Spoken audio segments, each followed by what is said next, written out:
It's a real pleasure and honor to have Attorney General Eric Holder back with us at Columbia today, particularly also to share the great news in your presence, General Holder, of how the Holder Initiative is growing. We have, thanks to Beth Manchester, who's the Associate Director. Beth, in the back, thank you. She's been doing an extraordinary job with the initiative. And we brought on a practitioner in residence, Alexis Hogue from the NAACP Legal Defense Fund, who's joined us here, is teaching a practicum to our undergraduate and law students. We've added an artist in residence, Christopher Wolfe, who is a writer, an author, and he's spearheading the Arts and Justice programming. And for all the students, he's going to be teaching a course, a seminar, a cross-genre seminar in the undergraduate creative writing department called Incarcerated Yet Inspired in the spring. So you should all take that course. And then also we have a scholar in residence who just got her PhD from the political science department, Camila Vergara. And you can meet her. She's going to be talking about the situation in Chile, where she is from, on November 21st. And she is also going to be teaching a course in the spring. She's going to be teaching the Power, Rights, and Social Change course in the spring as a seminar. So you should also all take that seminar. Anyway, so that's for the Holder Initiative and the courses that are coming and that you will all enjoy. And thank you again for participating in all this. Today, it's my pleasure to host this extraordinary panel on presidential impeachment.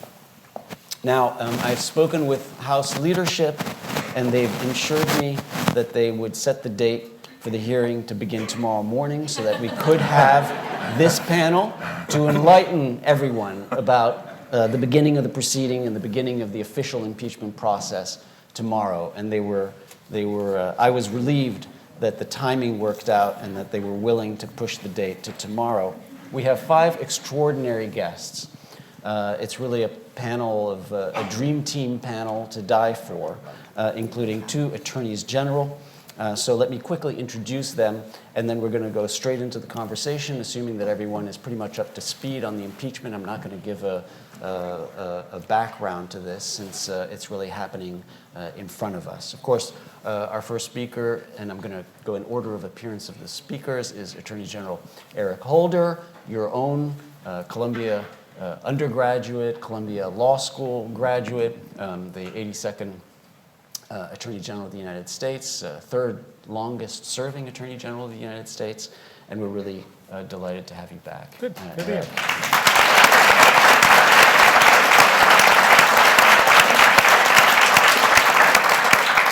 We are also delighted to have with us Attorney General Sally Yates, who, as you know, was serving under the Obama administration as Deputy Attorney General, and then as Attorney General, and perhaps by contrast to kind of 3rd longest serving, you have the great distinction of not having served longer than you should have. Left with honor. Left with the highest honor, exactly. Yes, profiles in courage, and now a partner at King & Spalding, so we're delighted to have you with us too.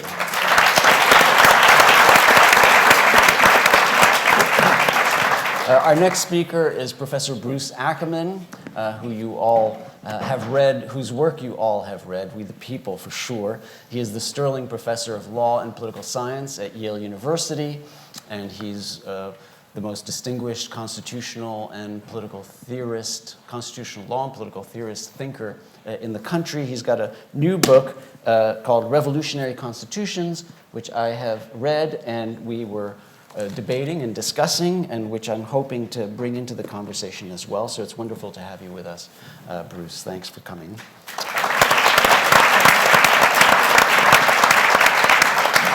We are also delighted to welcome back Joyce Vance.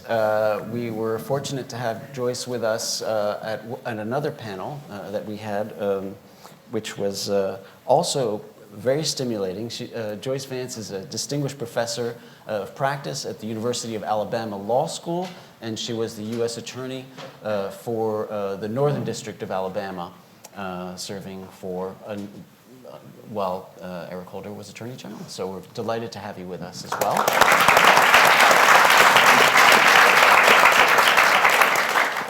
And of course, everyone knows Jelani Cobb here, our own professor, the Ira A. Lipman Professor of Journalism here at Columbia University.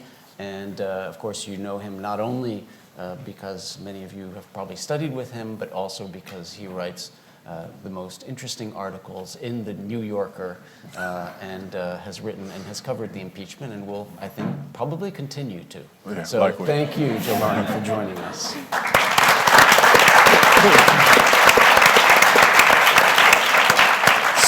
So what I've asked is for each of our speakers to take just 3 or 4 minutes to start and to really kick off the discussion by telling us the one most unique feature about this political moment. The one thing that if they had to kind of encapsulate as being the most significant aspect of these impeachment proceedings, what would it be? So as to shed some light to start that way. So we're going to start. Eric, do you want to start? You know, it's interesting because I think that the most interesting, important, unique thing is going to be what I anticipate, and that is going to be the reaction to the presentation of evidence that will show, I think, the greatest amount of malfeasance by a person who's ever occupied the office of President of the United States, something that under any other normal circumstance would have ended an administration. The notion that somebody would reach out to a foreign power to get assistance in a domestic election, for a domestic election concern. I think my guess is that the evidence is going to be pretty powerful, pretty persuasive, compelling. And I think we're going to see Republicans playing all kinds of games. And then I think we're going to see in the Senate, Republicans, to be frank, I think maybe abdicating their responsibilities, given the nature of the evidence that I think that they are likely to see. And so that's the thing that, for me, is in some ways most unique, most consequential, that in spite of the record that has been developed, that will be developed, there could be, now impeachment is obviously a consequence. Bill Clinton has that on his record, Andrew Johnson has that on his record. But given the nature of what it is, I think we're going to see proved, and I said, but I really mean it pretty compellingly, that there's not going to be any consequence beyond that. And I think that's a manifestation of the power that this president, this administration has to obfuscate, to say, look over here, and the fractured nature of our politics in this nation right now. I think history will look back at this and wonder how could this result have been reached. But the dangerous thing is that a future president could say, well, if I'm willing to risk impeachment and I've got a Senate of my party, there's not an awful lot that I can't do. If a future president says, I'm going to call the IRS to dig up some evidence on my, opponent, Sally Yates here, would that be enough to trigger the Senate looking at the Trump precedent? I don't know. So I'm concerned not only about what it's going to mean for us today, and what it says about us today, but what it will mean for the future of this nation. Okay. Thank you, Eric. It's not very uplifting right there, but okay. Sally. Okay, I'm probably not going to raise you up. Oh, no. Okay, all right, okay. Except first, let me just say how delighted I am to be here with my friend and former boss from the Department of Justice. This is a real treat. Let me 10 seconds. Yeah. The notion that I was ever Sally Yates' boss is so, or this one down here, Joyce, no, free agents in the Justice Department. That's another discussion. Well, and I'm not sure how unique necessarily my perspective is on this, but, I really think how we approach, am I on here? Yeah. Okay. How we approach impeachment is a really defining moment for our country. And I don't mean necessarily what the result of that is, but how we approach the process itself. And, I think a question mark, a big question mark is, as a country, are we going to rise to this challenge? Impeachment is a big thing. It's a sober thing. It should be a sober thing. As much as I disagree with just about every, in fact, I'm hard-pressed to think of one I do agree with, decision that this president has made, and am horrified by his attack on democratic institutions and flouting of constitutional norms. I'll tell you, I'm not somebody who was out there, banging the drums for impeachment from the beginning of his tenure. I was one of those people thinking, well, we need to handle this in the next election. But there comes a point where the actions are so out of bounds that there are constitutional responsibilities to be fulfilled. And I think that we are at this moment now. And so to me, part of what I'm watching is, as we are at this moment, what is going to happen to the imperative of truth? What's going to happen during the course of these proceedings? And are we as a country going to accept some of our leaders essentially allowing us to devolve to a place where there is no such thing as objective truth? And that, I think, would have a much more profound effect on our country for years and years and years to come than whether Donald Trump is removed from office. So for me, part of what I'm watching in this whole proceeding is, will we abandon the imperative of truth? All right, thank you. That's not exactly uplifting. Well, no, although it's a different, in part, it's a different crisis evaluation, a different crisis moment. One being really about kind of like political immunity, Eric's idea that, if you have the Senate, you can do anything you want, and the other having to do less with politics, but more with kind of the whole question of post-truth, entering a post-truth society, which of course is a big debate that we're having today. Bruce Ackerman? Well, after Andrew Johnson was impeached, impeachment of the president was discredited. There were a few minor episodes, but there was no serious effort to impeach president between Andrew Johnson and Richard Nixon. Why?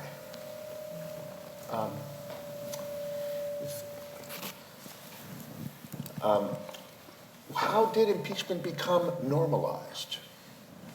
The answer actually was that the first time that impeachment became a living force, again in politics, was if you drove down a highway in the 1950s and early 60s, you would be confronting sign after sign. It said, "Impeach Earl Warren." That was the first time that impeachment came on the floor. Back into the vocabulary. But there is also a deeper issue, which General Holder mentioned, but I want to give a little more historical perspective on. To say it metaphorically, there are two great intellectuals that are at the root of the modern Constitution. One is James Madison, and the other one is Woodrow Wilson. Woodrow Wilson, responding to the impeachment and the failure of Andrew Johnson and Reconstruction, was looked around for how to revive the American confidence in democracy, because the 1880s and 1890s and the destruction of Reconstruction was a deeply demoralizing moment.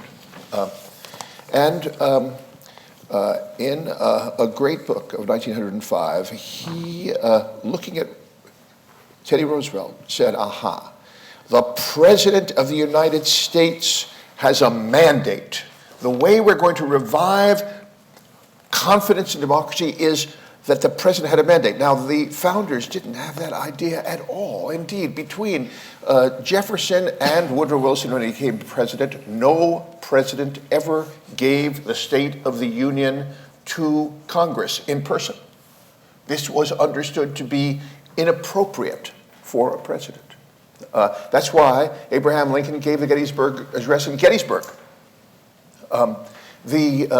So what we have, and of course the founders didn't think that a president was going to be elected by the people. No, it's by very removed electoral college. Didn't think that the Senate was going to be elected by the people. No. So in the 20th century, what we have here is two notions of who has a mandate from the American people: the president or the Congress.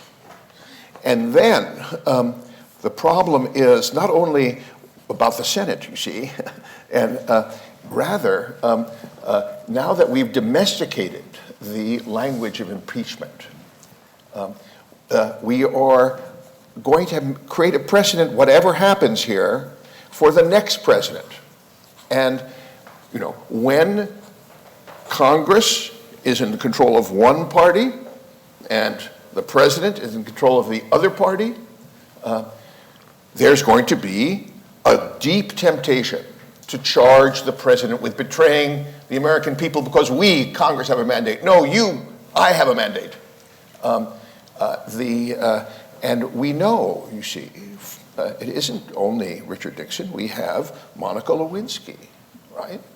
That was an impeachable offense. This is the thing that we're talking about right now is an impeachable offense. Then what happens when the next president confronts one or two branches of the government, and he's done something wrong? Probably has. That's an impeachable offense. Well, the fundamental danger here, and we'll talk perhaps later on about how we can ameliorate this danger. The fundamental danger here is that we're going to see this as a normal event of American politics. Every 10 years or so, we're going to have an impeachment crisis, which is going to alienate Americans. Look at these clowns. They're screaming and yelling about blah, blah, blah.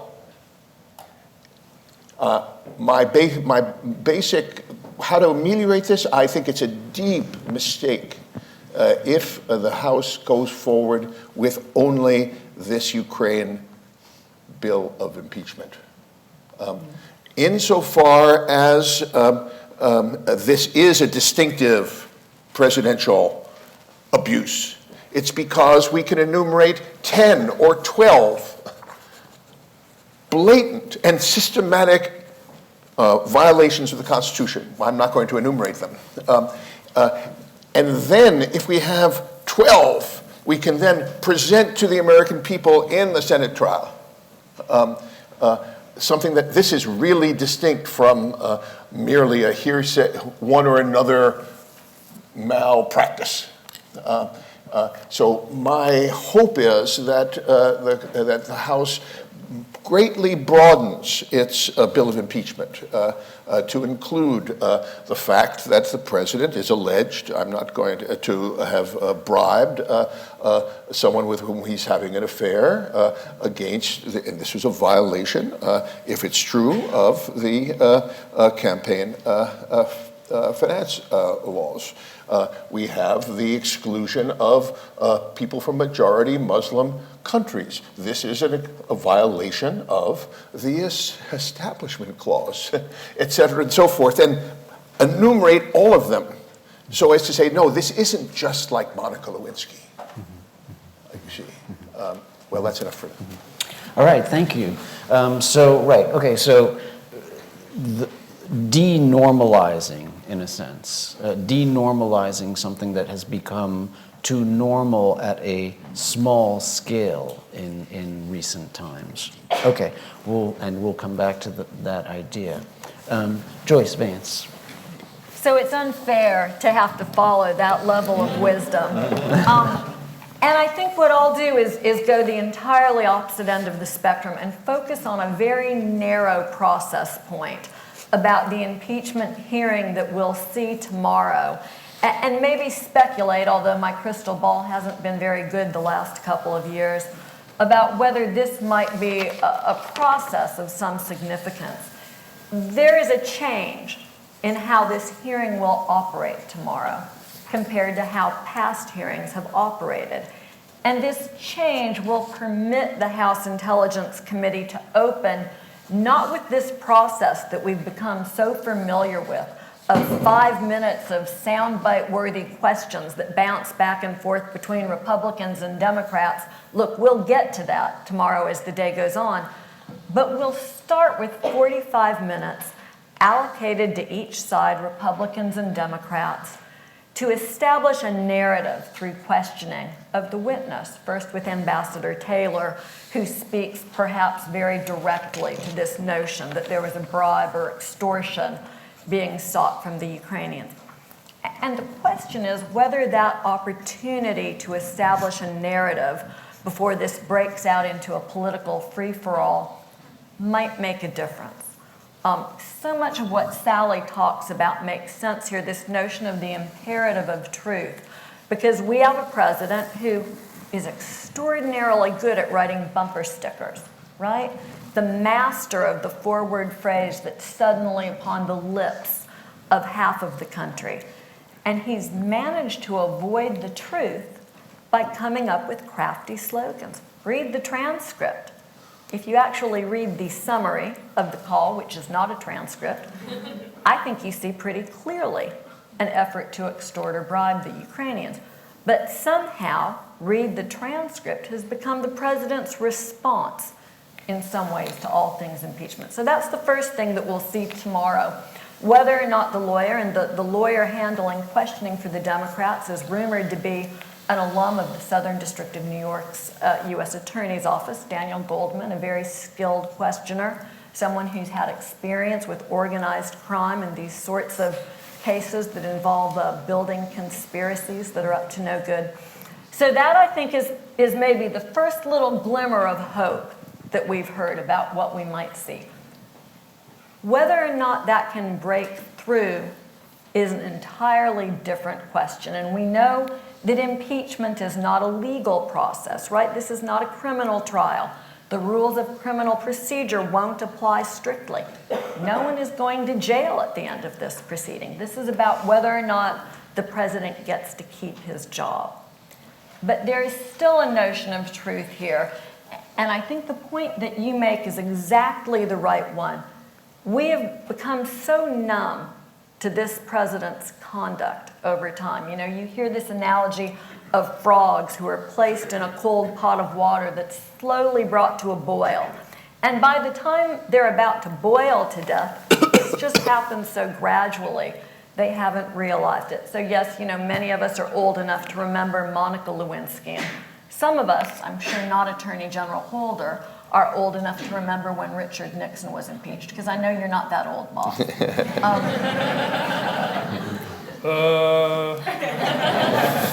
But look, we've lived through, horrible things, right? Richard Nixon did terrible things as president. We can debate Bill Clinton and other issues involving impeachment.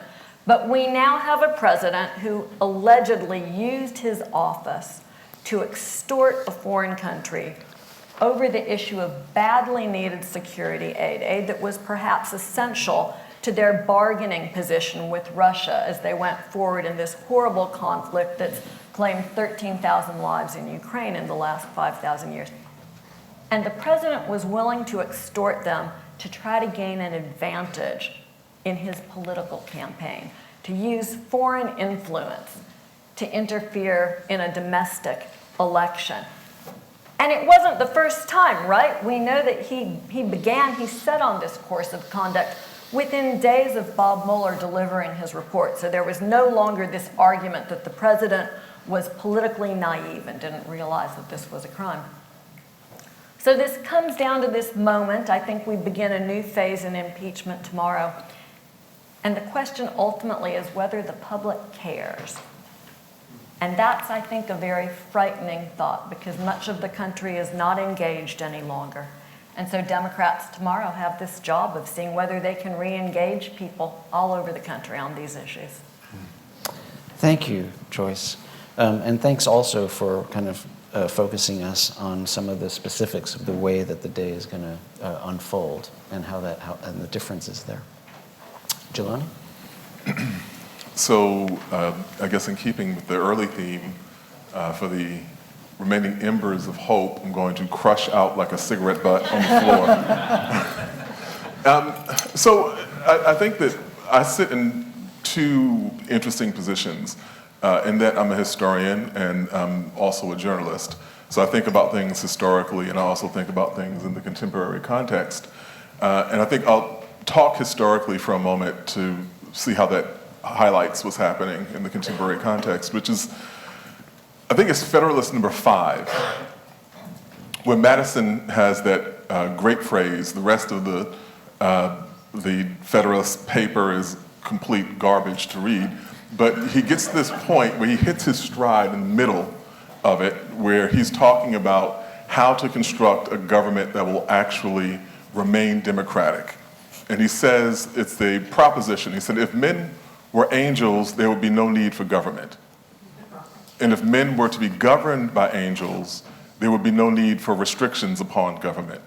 In creating a government by the people, for the people, the problem that arises is first giving the government enough power to control its population and not so much power that it can't control itself. And so what he proposes as the solution to this problem is that ambitions must be made to counteract ambitions. So all of the kind of implicit conflicts within government and the counterbalancing and so on that is supposed to allow the net effect to be stability also has one huge glaring oversight, which is self-interest. Impeachment has only ever been a possible function of divided government. And what I mean by that is, if we look at the instances where it happened, Bill Clinton was impeached by a Republican Congress. Richard Nixon was about to be impeached by a Democratic Congress and resigned in order to avoid what would have likely been a conviction in a Democratic Senate. We are now faced with a divided Congress, a Democratic House that will likely impeach Donald Trump, and a Republican Senate that would surprise no one if they declined to convict. The one exception to that is Andrew Johnson, who was a Republican who was impeached by a Republican Congress, but there is a huge asterisk associated with that, and that Johnson had been a Democrat most of his career, had become a Republican in order to become Abraham Lincoln's vice president, and was really not ever really thought of as one of us by the Republican Party that impeached him. So these kinds of conflicts, as you mentioned, this is a political process, not a criminal process, and a political process is, as it says in the kind of terms, inherently political. And so there are two other points I think we should think about historically that are useful for this time period. One is George Washington's farewell address. In his farewell address, he warns the country against two things. One is entanglement in European affairs. He sees that Europe is going to war, that the European powers are going to war with each other every 30 seconds, and he thinks that it's better for the United States to navigate away from them to the greatest extent possible. The other is that presciently he says that the country should be concerned about the power of factions. And what he meant by factions are what we would refer to as political parties now, or partisanship. And so we have reached a point, a kind of logical extension of the things that Washington was warning against, in which partisanship is the essential kind of mode in which our government operates. And so the question I think that we're confronted with is not whether the Republican Senate will be able to look at objectively or even fairly or even wisely the implications of saying that the behavior that has happened for the past 3 years in the White House is acceptable, the precedent that will be set for that. No one believes that that is good for democracy in the long run. Whether or not it's good for people's good for people's self-interest in the short run, I think is what's on display. And the other thing, I think, is that it's impossible to have this conversation, especially as a native New Yorker, and we have several native New Yorkers who are here on the panel, without highlighting the fact that Donald Trump has really no reason to believe that the democratic norms are any more valid than the many, many laws he broke before he ever became president of the United States. Because of the way that our justice system operates or does not operate, a person who had the long track record of infractions, illegal skirting around the law, questionable shady deals, giving money to the U.S. attorney in Florida to get rid of the Trump University case, all of the things that happened at the same time that this country was locking up people of color for possession of marijuana, all these things led Donald Trump to the thus far validated belief that he is immune to any legal consequences. The presidency is just icing on that. He's been able to function in this way as a private citizen. Why would he not be able to function in this way as the president? All right, thanks, Jelani. Thanks for that. Okay, so I want to try and weave a thread through these 5 interventions, and I think there is a thread. I think that there's general sense that there's an overlap, at least, that we are in a somewhat pivotal crisis moment, a transformative moment maybe, in part because the consequences might be so grave, the consequences, as you were suggesting, Eric Holder, of having someone who believes that if they have the Senate, they can do anything, or as you were just saying, Jelani, that if you can kind of get away with it all your life, you can get away with it as President of the United States just as easily, or the consequences for truth, as you were suggesting, Sally Yates. So there's some overlap that this is a crisis moment that has possible long-term implications. Now, and that there's a run-up to this, which I think, Bruce, the notion of a normalization as a result of first Nixon, maybe then, but then the Lewinsky impeachment, the Clinton case, and then now this one. Now, ultimately, that seems to push us in 2 possible directions, and that's where I hear the tension. Bruce, you're suggesting this idea that we should broaden the inquiry, in a sense, to make this appear to be what it is, which is much more than just a problem of the Ukraine deal. But Sally, I was thinking that you almost want it more narrow because of the question of truth, to really focus on the one aspect that one could really show was a violation of some law, or possibly, as Joyce, as you were talking about, the bribery theory, right? That does seem to actually put some tension on the panel here, because I do think that, for instance, Bruce, if we went with a broad theory of indictment, and you mentioned, for instance, the Muslim ban, for which, Sally Yates, you were honorably discharged, right? And rightfully so. If not, we wouldn't have had, we wouldn't be sitting here together. But on the Muslim ban, for instance, the United States Supreme Court said there wasn't a violation of the Establishment Clause, said it was constitutional. It was a different Muslim ban. The third Muslim ban. Well, yeah. Not to get too technical here, but yeah, right. Well, it was a whitewashed with a study. Yeah. Okay. But I mean, here's where there would be a significant difference. I mean, if you go large, it's more of mandate, say, to use that idea. If you want to keep to the truth, you got to make it very narrow and very specific, much more like a criminal case.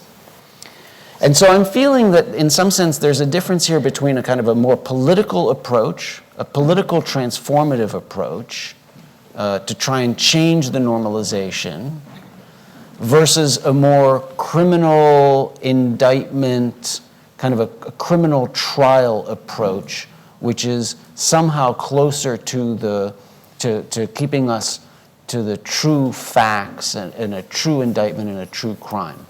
Do you sense that there is a point at which right now that's an important pathway, a way to go, more towards a criminal indictment case or towards a broader political rejection of Trump? And then the second question underneath that would be, would it make a difference to these consequences that we're talking about? Because, I mean, assuming the Senate is going to not uphold, basically kick Trump out of office, you'll have an impeachment, but not a Senate vote, then would that hurt more if we went in one direction, more towards a criminal prosecution, or would it hurt more actually if we went towards the big political manifestation and then again got wiped out, as Jelani was suggesting? Sally, do you want to kick us off? Yeah, I'm not sure that a narrow approach is one that I would equate with a criminal prosecution. I am not one who believes that the basis for impeachment has to itself be a crime. I know there's some debate out there, but I think certainly more folks would acknowledge that it doesn't. Here's my concern. Actually, if it were a trial and you had 12 jurors who are locked in that courtroom every day and must listen to all of the evidence, then I might be more inclined to agree with you, Bruce, that it's a good idea to lay it all out. Make sure they know everything that he has done that truly constitutes a gross abuse of power. It can't just be little nitpicky stuff, but there's plenty to choose from there. So you might say lay it all out. But that's not where we are. I'm not so sure that that is the wisest course. And when I say that, I don't mean necessarily just strategically for the Democrats to be able to achieve their objective. I'm not so sure that's the best thing for the country either. I think from a strategic standpoint for the Democrats to achieve their objective, the Ukrainian matter to me is a fairly clear-cut thing. People seem to understand it, they can appreciate it, they've got the facts of that. And I don't think it's a big leap to say that a president can't be using his power to extort a foreign power to assist him in defeating his political foe. I think most folks, if they're being honest, will acknowledge that. And when you start complicating this, I worry from a strategic standpoint, it bogs down, it becomes very slow. There's murkier areas where people will argue. And then everybody throws their hands up and says, well, we got an election in however many months. Let's just let the people decide. And I'm also not sure that it's the best thing for the country. Because to me, when we talk about public opinion here, we're not just talking about what will help the Democrats get over the finish line there. But again, impeachment is a big thing. And we shouldn't be doing this unless there is a consensus in the country that we should take the step of removing the president. And so I think when you take the step of throwing all the spaghetti against the wall, which is how it will be portrayed, even if it's not, it runs the risk of feeding into a narrative of an unfair process. And so, while I think you can certainly, I could argue the other side now in a minute too. So, while I think there certainly are compelling arguments to make otherwise, I would be more inclined to go narrow, but not to turn it into a criminal trial where you have to prove the elements of a crime, but to go for a more narrow focus. Eric, you wanted to jump in? Yeah, I mean, this might be the only time I tend to disagree with the person who directed the Justice Department while I was there. This is, I think we have to not get bogged down in the notion in the present. We have to understand that impeaching a president is of historical significance. It's only happened 3 times in the history of this nation. It is a statement by the body politic that certain conduct is unacceptable. So I certainly think the Ukraine component should be a part of that. I actually think that with regard, but you don't want to put too much out there so that it does become, it does allow somebody to argue that it's spaghetti. People get too confused as to what they're focused on. But I think you can do something narrow. Ukraine. I would say, again, the campaign finance components. The President of the United States is individual one in a federal criminal indictment. I mean, seems to me we should not ignore that. The Mueller report, I read it, I'm one of the 5, I guess. There are 10 specifications of obstruction of justice there. There are 2 that I think are really solid. His interactions with McGahn, and then the McGahn-Sessions stuff.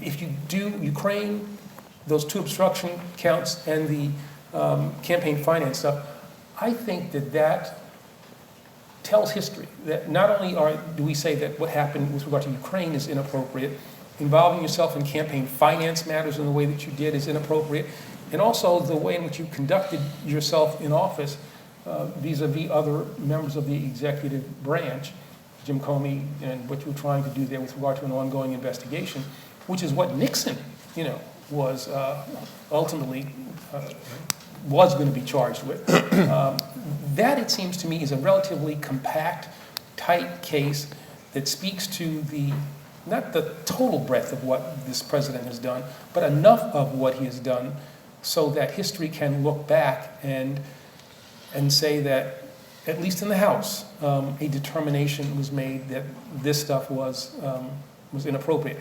I also think that tactically, if you see people testifying when it comes to the things that were in the Mueller report, testifying, watching people, not just reading the report, that potentially will move people in the same way that you could do something relatively quickly with regards to the campaign finance stuff, having had Michael Cohen already testify. All right, let me invite our other 3 guests to join in on this, though keeping in mind, though, that, this isn't just an abstract question of strategy at this point. There's also this longer term question, which you all brought up, really, of what are the consequences going to be with the fact that the House is probably going to impeach and the Senate is probably not going to vote for removal, right? So, and you yourselves raised this longer kind of consequential aspect to it, which may be, and so before turning over, maybe you want to actually be cautious of how far you go, because the consequences could even be worse in some sense. Long-term political consequences could be even worse if it's so clear that you can get away with all of this, right? Bruce, and then Joyce, and then Jelani. I think that we should really focus in on what the trial in the Senate is going to look like. I wrote an essay about this in Slate for those who want to go into the gory details. But the rules for impeachment are part of the United States Code. They are statutory law. They can be changed by the Senate now by a majority, but the rules say that within 1 day of the announcement on the floor of the Senate of the bill of impeachment, the presiding officer shall be the Chief Justice of the United States. So we have John Roberts here, and he shall organize the trial, right? Now, using the precedents of, which are not real precedents, but the procedures that are used in the cases of impeaching judges. And I actually happen to know John Roberts. He and I were law clerks for Henry Friendly. on the public side, he is a committed person to maintain the legitimacy of the Supreme Court of the United States, and he is perfectly aware, I don't know about this, but it's obvious that the legitimacy of the Supreme Court of the United States is on the line as the nation watches the conduct of John Roberts. Now, the standard way of proceeding will be the House managers will have 2 weeks to present the case, whatever the case is. Then there'll be a pause so that the representatives of the president will have then 2 weeks to respond to this. And I'm making 2, it could be 3. Then there will be a pause, and the House managers will then respond to the president's case. Then there will be a pause, and then the president's lawyers will respond. That means, now this is going to be dramatized to the American people. One of my projects is something that was recently done, America in One Room, in which James Fishkin and I, for the last 25 years, do deliberative polls, take scientifically selected samples of 500, 600 individuals from around the country. We bring them into one room, and they deliberate. They deliberated this one on presidential candidates. The data there is clear. There are about, simplify, and I don't want to just rely on this, there's much other data. 10% of the American population are political junkies in the sense of sports junkies. There are 10% who are also sports junkies. They actually follow things. A very substantial percentage, 30, 40% of the American people cannot answer the question, how many senators does each state have? And between the 10% and the 50%, there's decline. Okay, this is going to be dramatized, this trial is going to be dramatized in a way that will arrest the attention of ordinary people. I mean, when I say 40, the bottom 40 or 50%, look, this is correlated with income.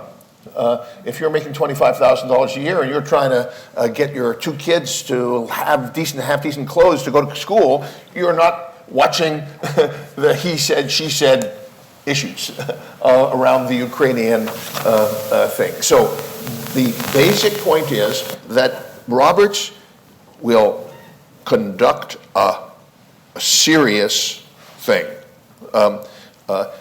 unless Mitch McConnell can change the rules right now. But he can't, because Mitt Romney, a number of senators who are running for office right now, are not going to vote to make this a whitewash.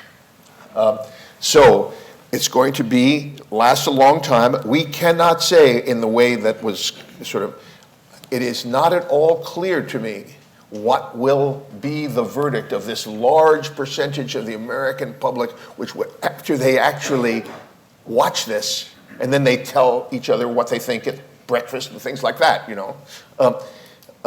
it may well be that this compelling case and how you package it will convince a very substantial portion of the population that this president has really done is wrong. It will come, the final decision will happen in June or July, just before the election. And so that's the way it's going to go, unless you think that Mitch McConnell is going to get Republicans to overrule a Republican Chief Justice who is going to say, you're out of order. But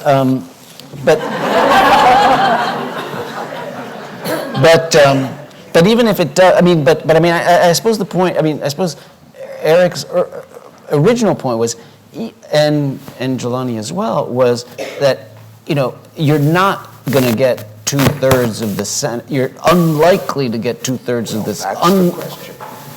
Because look, well, that's some two-thirds of the optimism. Senate, two-thirds of the Senate is not running for now we re-election got some right now. optimism One second, here. 2/3 of the Senate is not running for re-election right now. The next time they run, it'll be after Trump wins or loses, et cetera. They don't know. They don't have a crystal ball. Are they going to be profiles in courage or profiles in cowardice?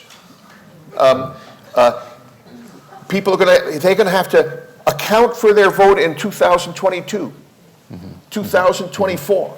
And if they see, I don't know what's going to happen, if they see a big chunk of the American population, because they're actually attending and focusing and talking about what's going on, it is not at all clear to me that this is a foreordained conclusion.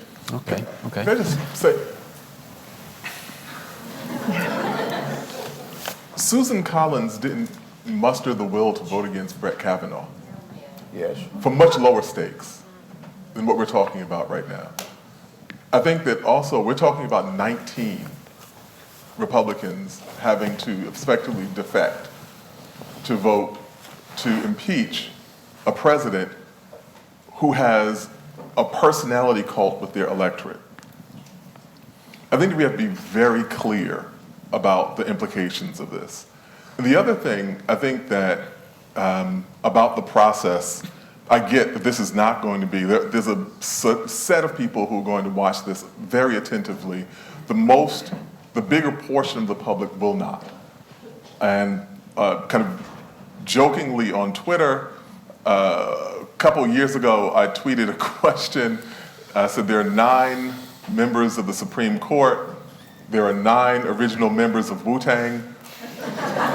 Which one can you name more easily? And if I'm putting my own cards on the table, I got 8 and 8.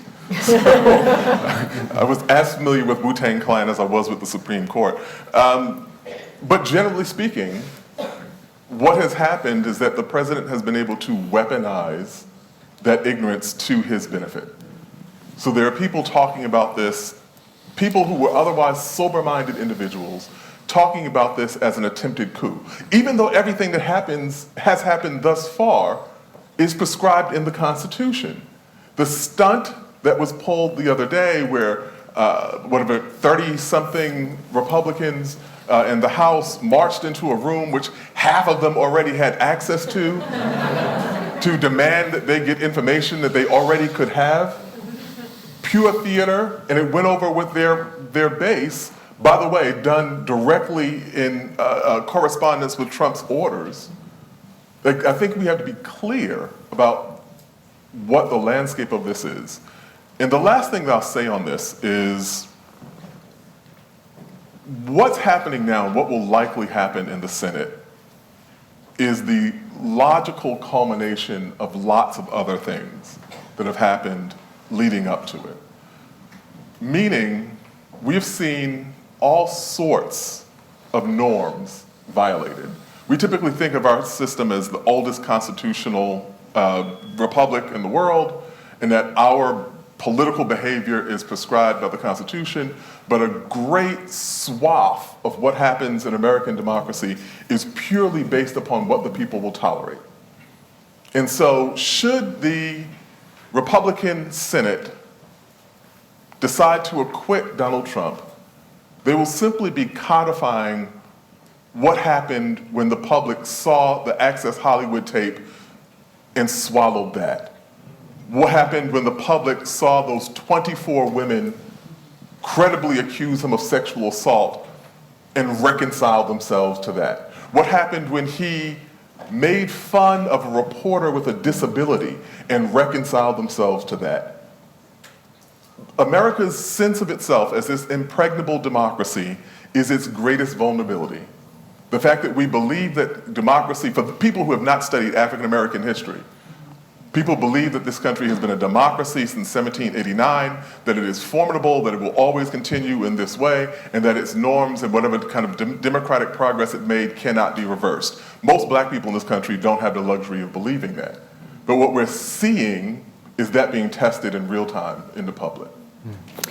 Thanks, Jelani. So, Joyce, I want to give you an opportunity to jump in on this. Although, yes, and then we got to get to the questions. Does that mean then, Jelani, that there shouldn't be impeachment proceedings? Okay, but Joyce, first, I want to hear from you.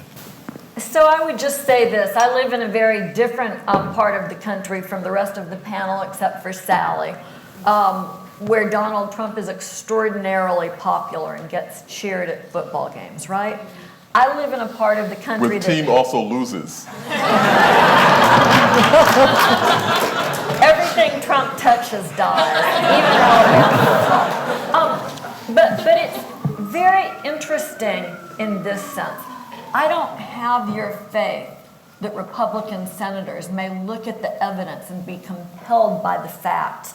I believe that they'll simply hope that they can hang on for the next election and vote the views of their voters, which are largely going to remain supportive of the president because of judges, because they've been sold a bill of goods about taxes and what in the economy helps them.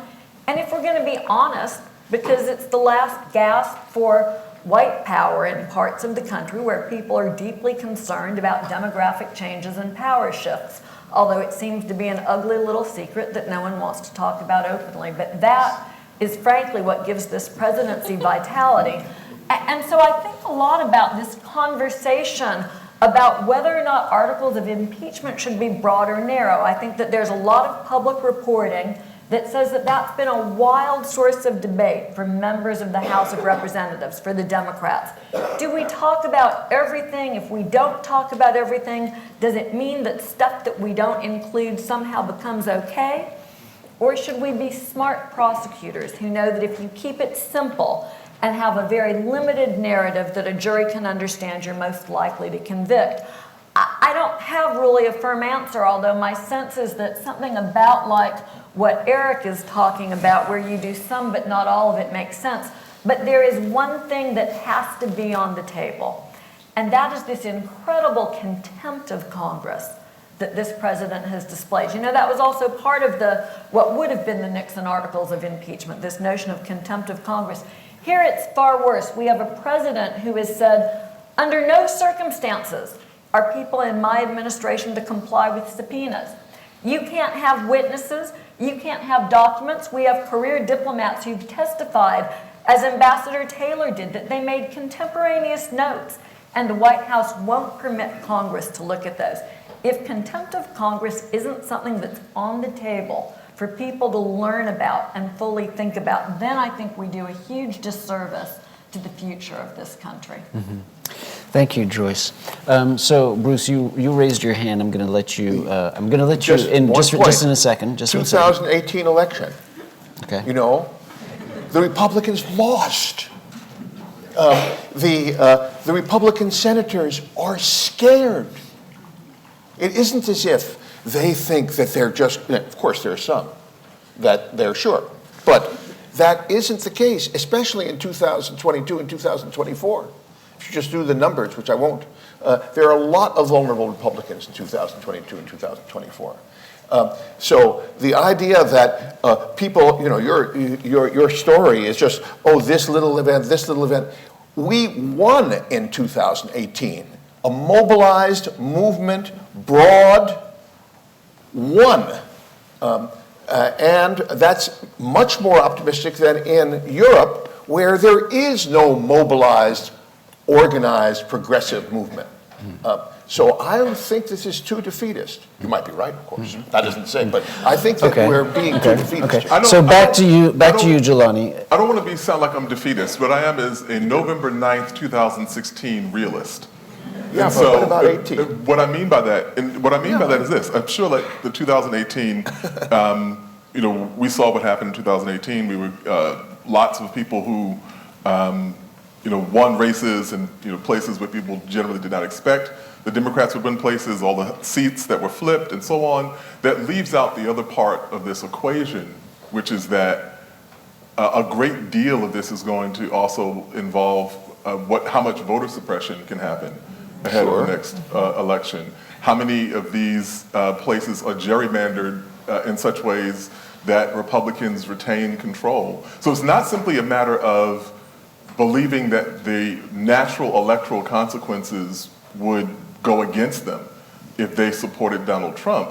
It's also a question of how much faith they have in the Republican machinery to insulate themselves from those natural consequences. So it may be that some of these people make it, trust me, I would love to indulge the idea that 19 Republican senators are going to say, for the benefit of the country, we cannot tolerate this kind of behavior any further. I'm just simply saying that the precedents that we have seen outside of the election, the precedents that we have seen for people saying we have to think about our long-term viability, there are just not very many of them. So yeah. So in all likelihood, although I'd like to be more optimistic than this, in all likelihood, I predict that what's going to happen is going to fall somewhere between the two of you, sadly. Meaning it's going to be hard to get 19. It's going to be hard to get two-thirds of the Senate. Not impossible, Bruce. Not impossible, but a reach. Now, if that's true, so just for a second, if that's true, I take it then, Jelani, are you suggesting this path shouldn't be taken? Or Eric, are you suggesting this path shouldn't be taken? No. No? Jelani? We need to take to the streets and have a revolution. No. Wait, what's wrong with that? No. Why laughing about that? I think that does need to happen, but that's the whole. No, but I mean, do the impeachment proceedings need to happen? I mean, I hear you as suggesting almost that there shouldn't be impeachment proceedings. No, there have to be. I think we have to, even if it's for history's sake, there has to be a record of saying that this portion of the public thought that this was not permissible, not tolerable. That ultimately it was in the best interest of the country to try to bring an end to it. Okay, and if that's and if that's true, then do we go wide or do we go narrow? I think that I defer to Eric Holder's position that it seemed like he enumerated a very kind of succinct way to frame. Oh, okay. What So exactly. Or that was the middle ground, actually. I think so. That was Mueller. Volume 2. To Council Mueller. Campaign finance. Campaign finance and Ukraine. And you have to put in obstruction of Congress for not. Right. And obstruction of Congress. Okay, that's 4. Bruce, you were at about 10, though. You wanted a little bit broader, right? Yeah, okay. These should be released as Instagram memes. All over the public. Okay. And then... take to the streets, and that's one thing. But there's also a more immediate thing here. For those senators who will ignore this evidence and vote not to convict him, some of those folks in 2020 will have no electoral consequence. On the other hand, Susan Collins, Cory Gardner, Tillis, right? Martha McSally in Arizona. If they are defeated, and if a part of that defeat, of their defeats, are the votes that they cast against or for Trump, that is a lesson. It's not a perfect one, but if we are able to say that in 2020 there was an electoral consequence for ignoring the evidence and putting party over country, that's a positive as well. And so I think it's incumbent upon Democrats to hammer those vulnerable Republicans who will vote for Trump. Now, it'll be interesting to see whether they actually do. Collins might not. I don't know. It'll be interesting to see what they ultimately do. Mm-hmm. Can I add one quick thing here, too? The other thing about this is the very weird learning curve about this, which is that people have seen that being associated with Trump generally ends in humiliation. Jeff Sessions, who was someone I would never, ever agree with, but even I was like, damn, man. But who might be next Rex senator? Tillerson. But who might be next senator from Alabama? Might be next senator, that's true. Right. Reince Priebus. I mean, all these people, we could go through the administration. Like, these are people who got humiliated publicly for being associated with this guy, who were treated badly, kicked around, and then kind of left out in the cold. No one seems to have had a kind of self-protective instinct as it relates to him. And so their general posture has been supine. And so that's what I'm also kind of wondering. In order for people in the Senate to behave differently, they would have had to have absorbed some lessons that they seem not possible. Nobody on that side of the aisle seems possible to absorb. It's like, this does not end well for us generally, but let's do more of it. But you have to emphasize, though, there's this other feature, which is, will this mobilization that is generated by this extended Senate trial carry over to the presidential election? I quite agree, of course, there's going to be, the system is very vulnerable, the electoral system is very vulnerable and all that. But the crucial issue is if there is a swing in the American people in favor of the proposition that the Senate acted wrongly, that's going to be significant. Just one fact. A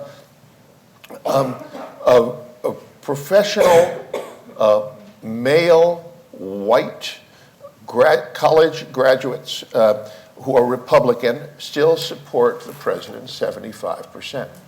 Professional white women strongly support the president by 15%.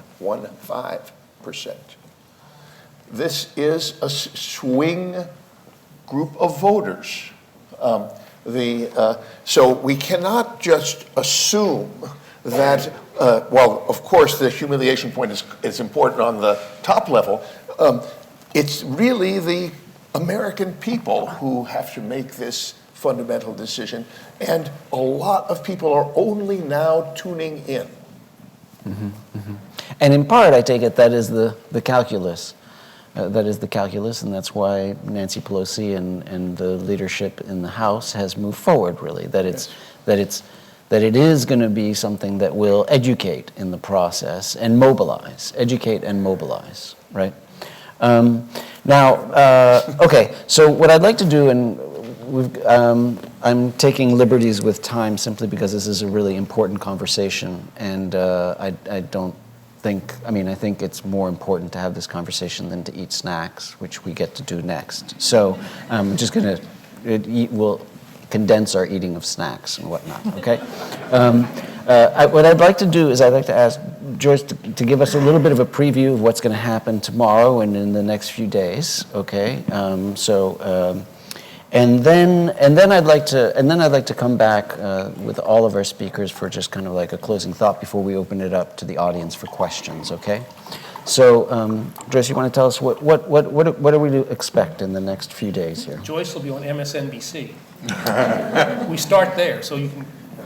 You can watch all day tomorrow. Fortunately, not me. I'm teaching tomorrow. Oh, okay. But look, this is a guess and a supposition. I don't know this for a fact. But I think that we'll see some pretty tight control among Democrats. I think that they've learned a little bit more about shaping a narrative. They certainly all, I forget who it was that said that this is maybe more about the 2020 races and everybody creating sound bites that they can use in their campaign ads. But I think that we will actually see some coordination and some willingness to work together, even when we see questioning by Democratic House members. This is the Intelligence Committee. It is, after all, much smaller and much more manageable than the Judiciary Committee.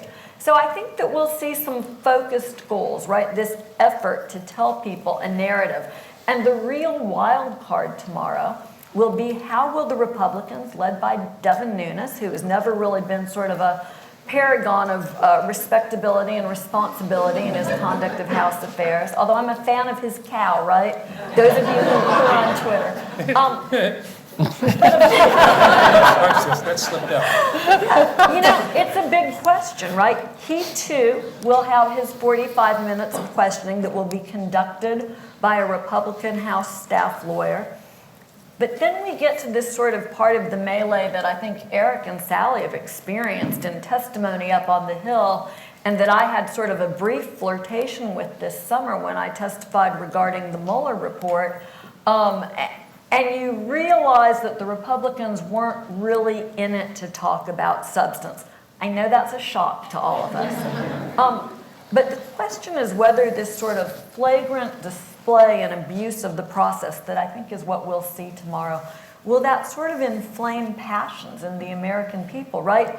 We know that if you're trying a jury case, and if you've got a witness on the stand, and it doesn't matter if it's the prosecution or the defense, but if they're really perceived as attacking a witness that the jury likes, that sometimes the jury will actually hold those lawyers to account. And so tomorrow we're going to see these sort of American heroes and career people who really aren't political taking the witness stand. And perhaps if there's an effort by the Republicans to go after them and write them off as members of the deep state, whatever that is, maybe there will be some accountability and some price to be paid. But we will see tomorrow, I think, two sides of the House living in very different places. There will be this deliberative, narrative, truth-seeking process. And then there will be this deflect at all costs, because the president has told us that we can't say that what he did was wrong, but we're going to support him anyhow. The president gave orders over the weekend in a series of tweets, and so also presumably in person, that it was a perfect call, that he did nothing wrong, and that he expects folks to line up and be good soldiers behind him. Two different worlds. Thanks. Okay, that's very helpful. And we will all tune in tomorrow. But before we do, let's have a round of kind of concluding thoughts and then open it up for some questions. At the end of the day, Jelani, I don't think you're that far from others, even though you presented yourself at first as being far. I mean, I think you think it should proceed, and you think it should proceed wide, and then hope for the best. No? Why don't you give us some concluding thoughts, and then we'll come back this way. It's not lost on me that you seated me farthest to the left. I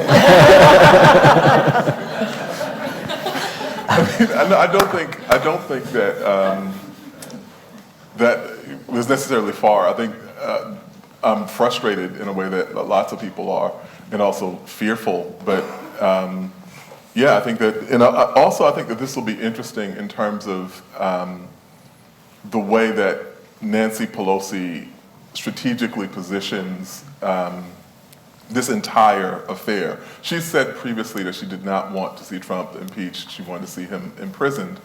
Who knows kind of what the kind of end game for this is? And obviously, you two would know much better than, actually you three would know much better, all of you would know much better about the criminal elements of what he could be prosecuted for down the line. But I think that, just to reiterate, it's really, really important that however this comes out, it's really important that it happens. Thanks, Jelani. Joyce, you want to give us some concluding thoughts? So, you know, there's something that you said that I think is so incredibly important, and you were a little bit tongue-in-cheek talking about taking it to the streets. Mm-hmm. But what we haven't talked enough about is how important citizens in this country are as stakeholders in this process. You see these polls that say, well, 52% of the country roughly favors impeachment. And that's really not what matters, right? It's this state-by-state calculus. And so if people really do believe that what's going on with this presidency is intolerable, then they need to find a way to let their elected officials know that. Many of you have noticed, I think, and you may not have this problem in New York, but there are a number of elected officials who are going back to their districts or their states and not holding open meetings with their constituents, right? Is it Colbert? Somebody, maybe John Oliver, has done a great job of mocking these representatives who just won't hold town halls anymore. So there has to be some way to convey that feeling to the people. I once had this really wonderful boss who, when Alabama passed an anti-immigrant bill in 2011, signed off on a challenge of that bill, and we were ultimately successful. But there was a point in time where there was some private litigation that went alongside of ours, and it became clear that the trial judge was going to rule against us on some of the very important points. And the first African-American federal judge in Alabama, a wonderful man named U.W. Clement, in sort of a moment of despair, confided in me and said, you know, it used to be that we could rely on the courts, but I think increasingly we're coming to a point in time where we're going to have to be citizens on the streets, much like we were in the 60s.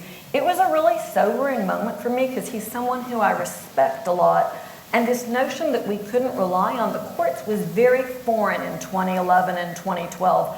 But I do think increasingly we have to contemplate that, not to say that we can't rely on the judiciary to hold, because the judiciary has done some remarkable things during the Trump presidency. But we have to use our voices and let our elected officials know. And so I think your comment maybe resonates a good bit. Thanks, Joyce. Well, since I've been optimistic, let me conclude on a pessimistic note.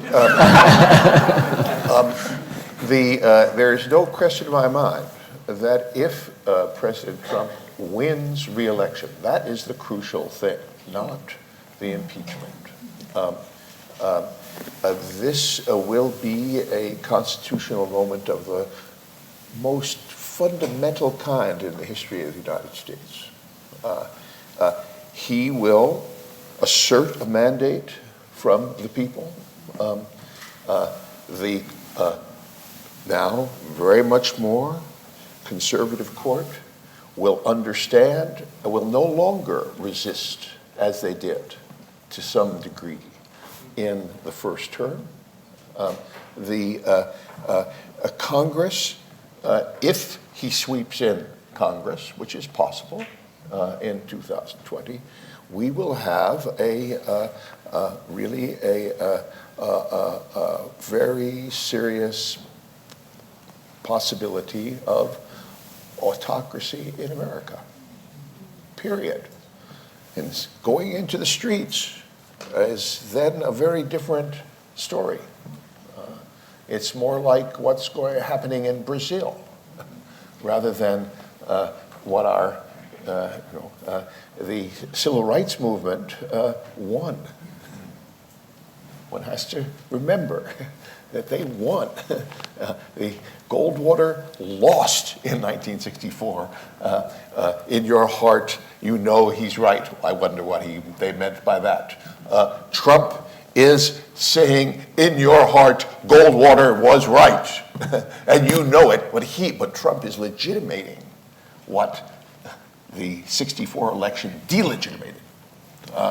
So we are really, this is serious, at least as serious as the election of 1860, which generated the bloodiest war in the West between 1815 and 1914. I'm not saying that it will generate such a war, but it's serious. Thank you, Bruce. You know, I would agree with Bruce that there are profound consequences if Donald Trump is elected to a second term. You know, I think we're a very resilient country, and I think we can come back from a single-term Donald Trump. Right. It'll take some work, it'll take some effort, but we can gravitate back to those constitutional norms and respect for our democratic institutions we had before. I think if it's 8 years of Trump, we are a fundamentally different country at that point. But since we are looking for an optimistic note, actually looking out at all of you, that is the note of optimism. I mean, here you are, you all have filled a room to come in here on a lovely evening in New York and talk about impeachment. You are invested in this. You care about these issues. And that's why, to me, this whole impeachment process is about more than whether we remove Donald Trump now or a few months from now. It's about whether the constitutional system of checks and balances means anything, and whether we really are a country of laws and not of men, and there are consequences for those gross abuses of power. That's what this is about. So whether those, whether we get the votes in the Senate or not, I am optimistic that you all are here and invested and care about this and want to be optimistic that the rest of the country will as well. Thank you. That's good. That was good. Yeah. I kind of needed that. At this point, so thank you. Yeah, I'm going to say, I think something similar in the sense that there are 100 senators who will sit as a jury in this case. I'm just going to assume, the House is going to impeach Donald Trump. I don't know on what specific grounds, but there will be an impeachment trial. But that jury actually consists of 327 million Americans, not just those 100 senators. And there may be a verdict rendered as part of the formal impeachment process that the vast majority of the American people, American population, disagrees with. There is then another opportunity in the election for the people to render a verdict.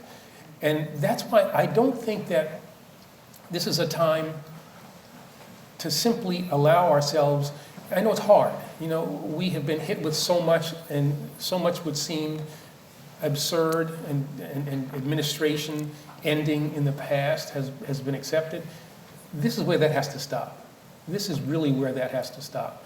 And there have to be consequences for what Trump did. If the 100 senators do not do it, then all of voting age America needs to get to the polls and render a verdict there. I think, as Sally was saying, another 4 years of this. When you think about that, acquitted in a Senate trial, the ability to probably appoint 1 or 2 more Supreme Court justices, it would be, we'll still have elections, 2 years, 4 years, 6 years for senators, but the nation would be fundamentally different. And so my thing would be to ask everybody to watch. I know everybody, a lot of your students, most of you, I assume all of your students, watch these things, be conversant with what happens, engage your comrades, your friends, use social media to reach people who are not here, and generate interest in what is actually happening, so that, as I said earlier, those senators who do not do, from my perspective, the right thing are held accountable. And then ultimately, if there is not a conviction and a removal, that Trump is held accountable. We underestimate too often the power that the people have. Like somebody was saying before, an energized American people, or energized portion of the population, ended segregation. Not because segregation's time was over. It was because some people said, we're going to commit ourselves, we're going to sacrifice, we're going to die to make it end. And that moved, the American people, moved the ruling class. That is, I think, where we are right now. It is up to us to be engaged citizens and to hold everybody in this process accountable. Thank you. All right. Okay, so we have a few minutes for some questions, and I believe we have a microphone. Julia, could you bring it around? There's a young woman in the middle here, aisle.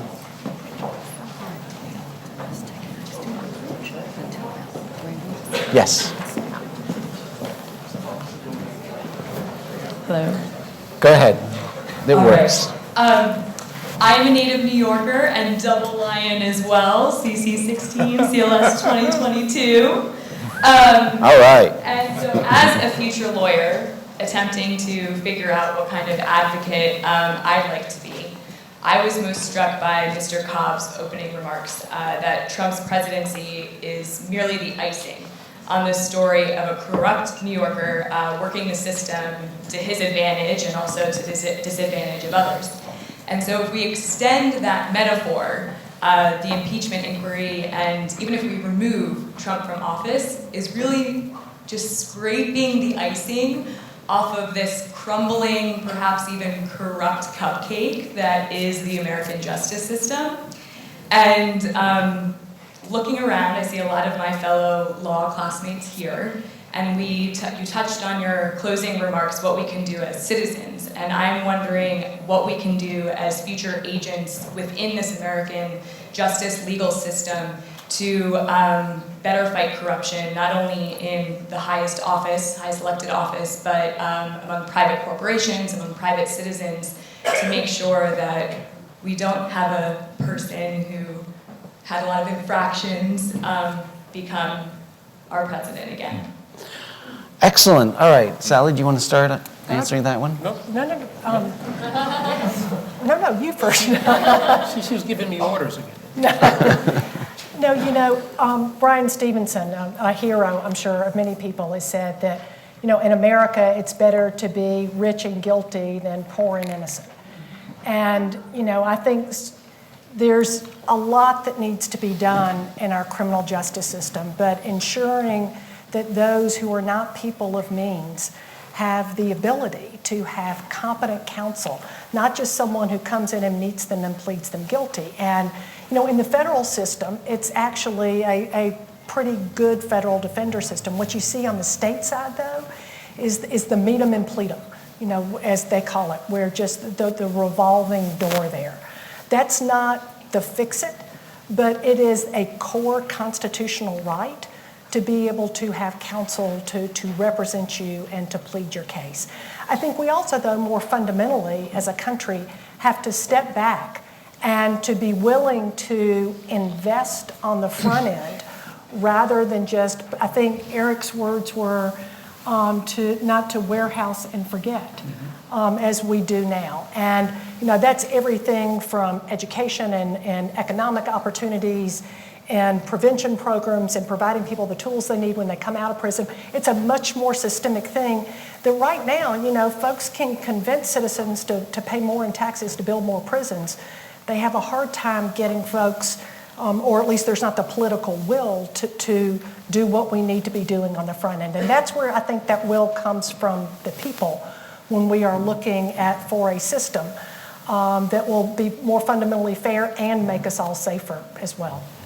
Bruce, you wanted to Now, jump I in? understood your question to be, what am I, as a member of the political legal elite in the United States, which is what you are as a Columbia Law School graduate, what advice do I give you? And I've been talking to Yale students who are similarly situated.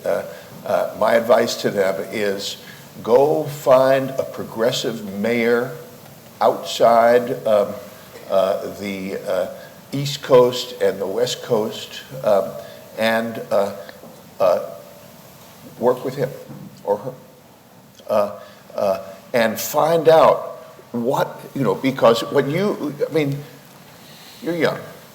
What you need to have is a sense of what you can actually do in a constructive way with power. I wouldn't send you to criminals at all. You're absolutely right. What the country needs is that. We're not going to get that unless there's several victories on the national and state level. It's what you need. You have to have a sense in 5 years about what the possibilities are of constructive action on one or another level. One of the striking features of the progressive movement is that there aren't a lot of young leaders. Elizabeth Warren, she's young. She's only 68. It's and you have to sort of figure out how to constructively exercise power in serious, not world-shaking, but serious ways that will actually work. So I would go and look for a governor or a senator, not a national, somebody in a city council. And suddenly, if you go out of the places where everybody is, all these elite people are competing with one another for hot jobs, suddenly there aren't that many of you. And you could actually learn a lot in 5 years. All right. Yes, Julia, can you? Okay, go ahead. Thank Seville. you. Seville. My question is based on Professor Ackerman's opening remarks, but it's addressed to everyone. You warned in your opening remarks of the normalization of impeachment. In one of your books, you chart the alarming rise in presidential power. So my question is, given the enormous and unprecedented amount of power that the presidency has today, shouldn't impeachment become more normalized as a form of counterpower?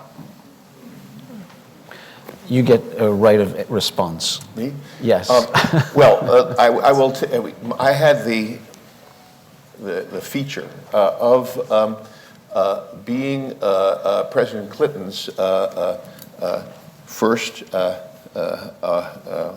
the representative at the House Judiciary Committee and on impeachment, arguing various things that we don't need to go into right now.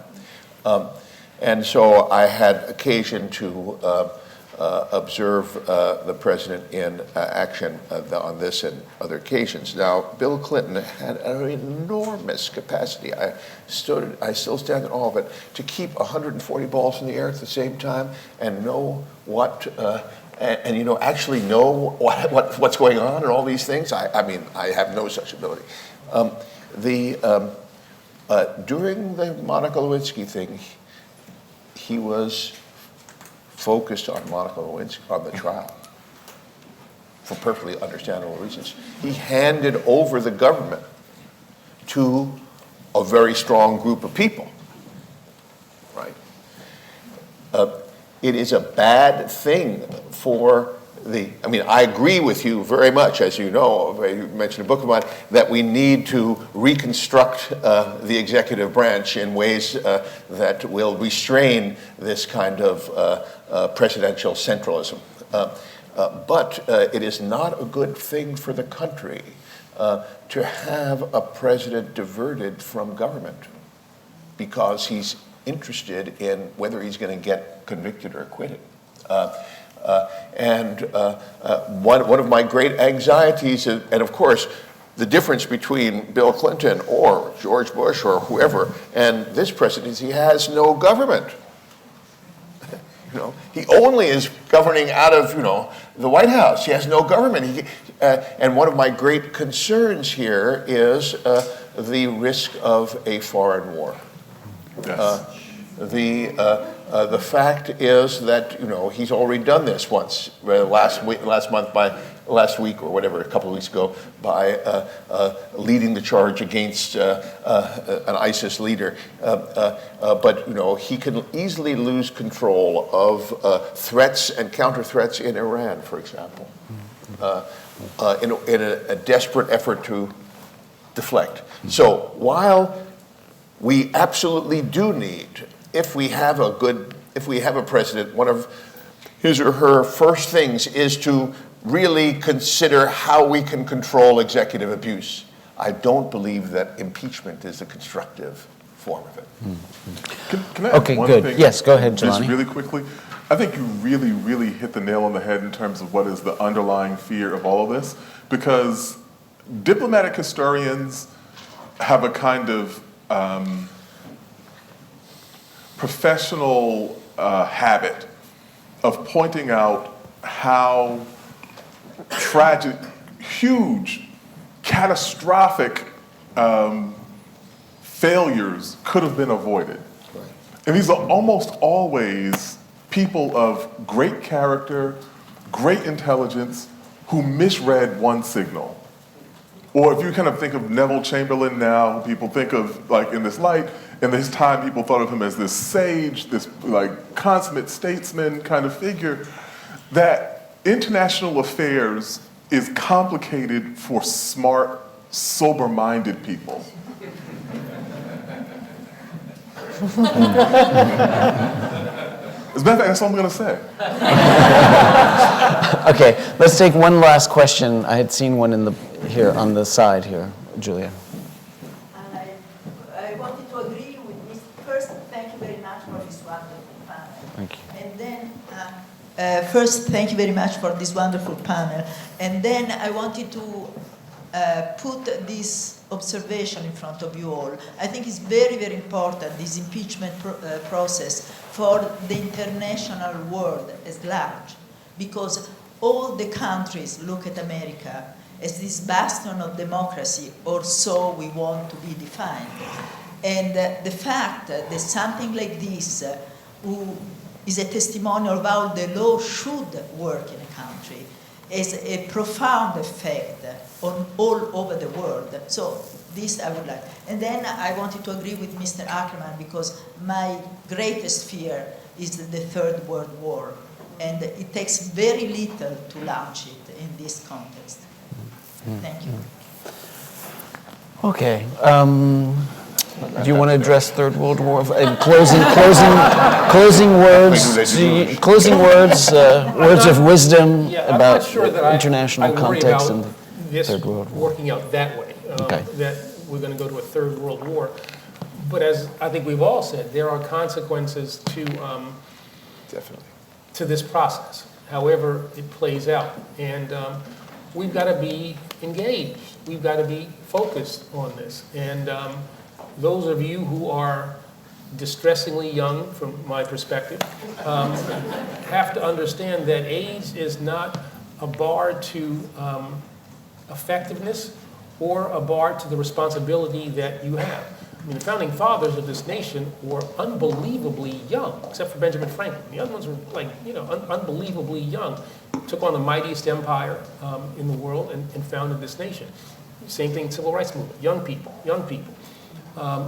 So don't underestimate the power that you have to make sure that people are held accountable in this process, whether it's senators who don't do their duty, a president who has violated his oath. Don't underestimate that power, and then use that power. Young folks now are the largest block of people, voting block in this nation, and yet you don't vote in the numbers that you should. Whereas boomers, we're coming out in whatever numbers disproportionately compared to you all, and that shapes policies. And so use the power that you have, understand the responsibility that you have, but also understand the capacity that you have for positive change. This is a difficult time for our nation. It's a consequential time for our nation. Every presidential election is important. This presidential election is of existential importance. And I think we have to understand that and act accordingly. So hold people accountable, be politically engaged, and be optimistic about your ability to get this nation to the place that it should be. Thank you. We needed that. That was a perfect way to end. Now the House leadership can begin their hearings. Okay, so we give them the green light. And I want to thank our guests. It was an extraordinary evening in the panel.